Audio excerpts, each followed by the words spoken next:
तो भाई लोग आज आपको कहानी सुनाते हैं एक ऐसी कंपनी की जिसकी शुरुआत हुई एक सुपर फ्लॉप फिल्म से, लेकिन आज वही कंपनी ब्लॉकबस्टर बनने की रेस में सबसे आगे है।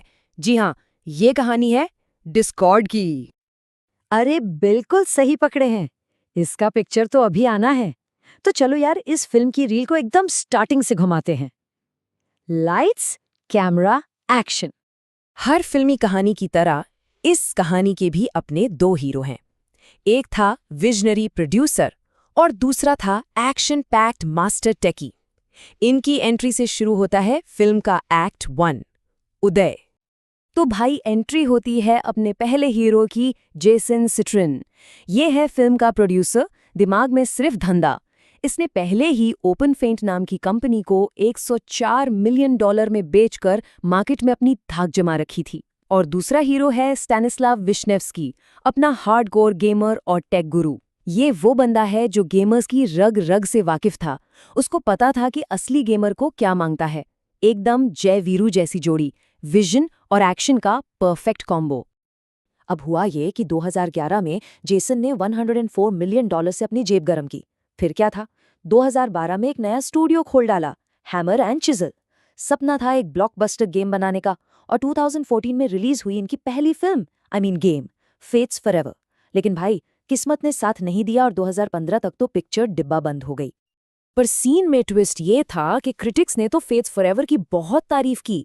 मेटाक्रिटिक पे स्कोर मिला 82/100, मतलब हिट पिक्चर। लेकिन बॉक्स ऑफिस पर एकदम सुपर फ्लॉप। पब्लिक ने नो शो दे दिया भाई। 1 साल के अंदर ही गेम के सर्वर्स बंद करने पड़े। कहानी का ये था क्लासिक सैड सीन, जहां हीरो बर्बाद हो जाता है। लेकिन भाई पिक्चर अभी बाकी थी। हर अच्छी फिल्म में एक टर्निंग पॉइंट आता है, एक ऐसा लाइफ चेंजिंग पल जो पूरी कहानी पलट देता है। और इनकी लाइफ में भी वो आहा मोमेंट आने वाला था। यार सोचो उस टाइम पे गेमर्स का क्या हाल था। टीम से बात करने के लिए ढंग का कोई टूल ही नहीं था। स्काइप तो कंप्यूटर का सारा रैम खा जाता था। ऊपर से आईपी एड्रेस लीक होने का खतरा अलग, और टीम स्पीक का अलग नाटक था। उसके लिए महंगे सर्वर किराए पर लेने पड़ते थे। मतलब कम्युनिकेशन के नाम पे से झंझट ही झंझट था। और तभी जली दिमाग की बत्ती। अपने हीरोज को समझ आया कि उनकी फिल्म का असली सुपरस्टार उनका गेम नहीं, बल्कि गेम के अंदर छुपा हुआ चैट फीचर था। वो हल्का था, सुपर फास्ट था और एकदम सिक्योर था। उन्हें रियलाइज हुआ कि उन्होंने गेम नहीं, एक गेम चेंजर बना दिया है। ये था पिक्चर का असली इंटरवल ट्विस्ट। पर भाई ये डिसीजन लेना बच्चों का खेल नहीं था। उन्हें दिल पे पत्थर रखे अपने गेम बनाने का सपना तोड़ना पड़ा। सारी गेम डेवलपमेंट रोक दी गई और टीम के 1/3 लोगों को नौकरी से निकालना पड़ा। सोचो कितना इमोशनल और ड्रामेटिक सीन रहा होगा ये, अपने सपने को छोड़कर एक अनजान रास्ते पे निकल पड़ना। तो भाई इंटरवल के बाद पिक्चर का दूसरा हिस्सा शुरू होता है, एक्ट 2, संघर्ष। अपना हीरो यानी डिस्कॉर्ड अब मार्केट में उतर चुका है, लेकिन इस बड़ी सी दुनिया में नए दुश्मन और नई चुनौतियां उसका इंतजार कर रही थी। तो इनका धंधा चलता कैसे है? फंडा एकदम सिंपल है। पहले फ्री में सैंपल बांटो, कस्टमर को आदत लगाओ। इन्होंने एक जोरदार फ्री प्रोडक्ट मार्केट में उतार दिया। इससे लाखों करोड़ों यूजर्स आ गए। जब लोगों ने अपनी कम्युनिटीज बना ली और उन्हें इसकी आदत लग गई, तो वो खुद एक्स्ट्रा फीचर्स के लिए खुशी खुशी पैसे देने लगे। सिंपल लेकिन बहुत इफेक्टिव। तो ये पैसा आ कहाँ से रहा है? देखो, सबसे बड़ा हिस्सा आता है सब्सक्रिप्शन से, यानी कि नाइट्रो और सर्वो बूस्टिंग से। उसके बाद थोड़ा बहुत क्रिएटर इकोनॉमी और स्पॉन्सर्ड क्वेस्ट से भी आ जाता है। मतलब सारा खेल इनके लॉयल फैंस के सपोर्ट का है। अब हीरो है तो विलन्स भी होंगे ना। तो पेश है डिस्कॉर्ड के राइवल्स, बिल्कुल बॉलीवुड स्टाइल में। स्लैक है अपने बाऊजी अमरीश पुरी जैसे, हमेशा सीरियस, सिर्फ काम की बात, नो बकवास। फिर आता है टेलीग्राम, मिस्टीरियस स्पाई, सब कुछ सीक्रेट, सब कुछ प्राइवेट। और आखिर में फेसबुक ग्रुप्स। ये है मोहल्ले की आंटी, हर जगह मिल जाएंगी, हर चीज में टांग अड़ाएंगी, पर फोकस कहीं नहीं। भाई बाहर के दुश्मनों से तो लड़ लोगे, पर जब घर में ही आग लगी हो तो क्या करोगे? डिस्कॉर्ड की रेपुटेशन पर भी कुछ ऐसे ही घर के कलेश ने दाग लगा दिए। प्लेटफॉर्म पर एक से बढ़कर एक सीरियस कांड हुए। 2017 में शार्लट्सविल रैली को ऑर्गेनाइज करने के लिए इसका यूज हुआ। फिर द कॉम जैसे ऑनलाइन ग्रूमिंग गैंग्स का अड्डा बन गया। बात यही नहीं रुकी, पेंटागन के सीक्रेट डॉक्यूमेंट्स भी यहीं लीक हुए। पर सबसे अफसोस की बात, ये प्लेटफॉर्म अपने यंग यूजर्स को हैरेसमेंट से बचाने में फेल हो गया।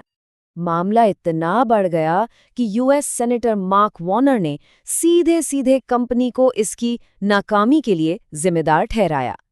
ये एक बहुत बड़ा इल्जाम था। कंपनी की पूरी इज्जत मिट्टी में मिल गई। और फिर एक नंबर सामने आया जिसने सबके होश उड़ा दिए। वो नंबर था 15। ये डिस्कॉर्ड के एक्सट्रीमिस्ट सर्वर्स में पाए गए यूजर्स की एवरेज एज थी, सिर्फ 15 साल। सोचो, इस उम्र के बच्चे इतनी गलत चीजों के बीच में थे। नंबर्स तो आते जाते रहते हैं, पर इनके पीछे जो इंसानी कहानियां हैं वो दिल दहला देती हैं। एली ब्रॉडवे जैसे कई यंग यूजर्स ने यहाँ इतना ट्रॉमा और मैनिपुलेशन झेला है कि उसका असर उनकी पूरी जिंदगी पर रहेगा। ये इस फिल्म का सबसे डार्क चैप्टर है। तो अब वक्त है फिल्म के क्लाइमैक्स का। एक्ट 3 भविष्य। यहां से या तो हीरो सुपर हिट होगा या सुपर फ्लॉप। डिस्कॉर्ड को अब अपने अस्तित्व की लड़ाई लड़नी है और खुद को फ्यूचर के लिए तैयार करना है। तो क्लाइमैक्स की असली प्रॉब्लम क्या है? जरा इसको देखो। यूजर ग्रोथ तो रॉकेट की तरह ऊपर जा रही है, लोग आते जा रहे हैं, लेकिन नाइट्रो से होने वाली कमाई वो $207 मिलियन पर आके अटक गई है। मतलब पार्टी में भीड़ तो बढ़ रही है, पर काउंटर पे पैसा नहीं आ रहा। धंधे के लिए ये बहुत बुरा साइन है। इस प्रॉब्लम को एक नाम दिया गया है वैल्यू लीक। ऐसे समझो कि डिस्कॉर्ड की बाल्टी में छेद है। क्रिएटर्स मेहनत करके कम्युनिटी बना रहे हैं, लेकिन पैसा कमाने के लिए उन्हें पेट्रियन या गमरोड जैसे दूसरे प्लेटफॉर्म्स पे जाना पड़ रहा है। मतलब मेहनत डिस्कॉर्ड पे और मलाई खा रहा है कोई और। तो इस छेद को बंद करने का इलाज क्या है? एक ही ब्रह्मास्त्र है, द क्रिएटर ऑपरेटिंग सिस्टम। एक ऐसा सिस्टम, एक ऐसी दुनिया जहां क्रिएटर्स कम्युनिटी बनाने से लेकर पैसा कमाने तक सब कुछ एक ही छत के नीचे कर सकें। तो चलो देखते हैं इस फिल्म की सीक्वल की स्क्रिप्ट क्या कहती है। आखिर डिस्कॉर्ड का अगला कदम होगा क्या? ये है उनका सपनों का रोड मैप। पहले साल में पैसा कमाने के सारे टूल्स बनाएंगे, दूसरे साल में इस क्रिएटर धंधे को और बढ़ाएंगे, और तीसरे साल में फ्यूचर की टेक्नोलॉजी जैसे एआई और वीआर को प्लेटफॉर्म पे लाएंगे। पूरी तैयारी है ब्लॉकबस्टर बनाने की। और इस सीक्वल में हीरो को एक सुपर पावर भी मिलेगा, एआई कम्युनिटी को-पायलट। बिल्कुल अपने कोई मिल गया कि जादू जैसा। ये एक एआई दोस्त होगा जो क्रिएटर्स की हर चीज में मदद करेगा, मॉडरेशन से लेकर कंटेंट बनाने तक, सब कुछ ऑटोमेटिकली। तो पूरी पिक्चर का दी एंड इस एक डायलॉग में है, रूप बदलो वरना धंधा चौपट। डिस्कॉर्ड को अब एक सिंपल कम्युनिकेशन टूल से आगे बढ़कर एक पूरा क्रिएटर ऑपरेटिंग सिस्टम बनना ही होगा। अगर जिंदा रहना है तो रूप बदलना ही पड़ेगा। तो अब सवाल आपसे है, इतने सारे ट्विस्ट्स और टर्न्स के बाद क्या लगता है, डिस्कॉर्ड का ये सीक्वल एक नया ब्लॉकबस्टर बनेगा या बॉक्स ऑफिस पर एक और फ्लॉप साबित होगा? आपकी क्या राय है, हिट या फ्लॉप? नीचे कमेंट्स में जरूर बताना।